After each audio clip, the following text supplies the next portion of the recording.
চিহ্নিত আসন, মানে আমরা কি বললাম, সিংহাসন। এই যে দেখেন, ঠিক আছে, এখানে 2 বা 2 এর অধিক পদ আছে, যেমন সিংহ একটা পদ, চিহ্নিত একটা পদ, আসন একটা পদ। ঠিক আছে, 2 বা 2 এর অধিক পদ আপনার কি করছে, একটি পদে রূপান্তরিত হয়েছে বা সংক্ষেপ করছে, এই জন্য একে কি বলা হইতেছে, সমাস বলা হইতেছে। এখানে দেখেন, এই যে সিংহ, এটাকে বলা হইতেছে পূর্ব পদ, পূর্ব পদ। আর আপনার আসনকে বলা হইতেছে কি, পরপদ, পরপদ বা আন্তঃপদ, আন্তঃপদ বা শেষ পদ, শেষ পদ। ঠিক আছে, আর দেখেন এখানে যে চিহ্নিত আছে এটাকে বলা হয়, ঠিক আছে, মধ্যপদ বা অন্যান্য পদ বলতে পারেন। ঠিক আছে, আর আপনার দেখেন এই যে এটাকে বলা হয়, এখানে প্রতিটা পদকে কি বলা হইতেছে, আপনার আলাদাভাবে প্রতিটা পদকে কি বলা হইতেছে, সমসমান পদ। কি পদ? সমান পদ।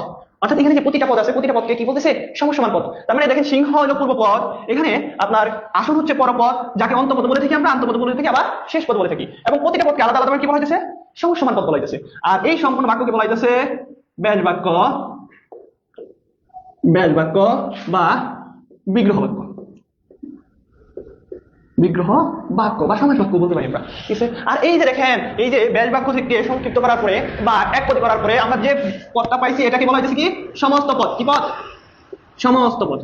ঠিক আছে, তারপরে দেখেন সমস্ত পদ বা সমাস নিষ্পন্ন পদ বা সমাসবদ্ধ পদ বা সমাস যুক্ত পদ বলতে পারি আমরা।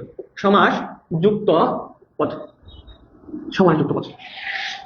তাহলে দেখেন, আমরা এই যে 2 বা 2 এর অধিক পদকে আমরা কি করলাম, একটা পদে পরিণত করলাম, এটাকে কি বলা হয়েছে, সমাস বলা হয়েছে।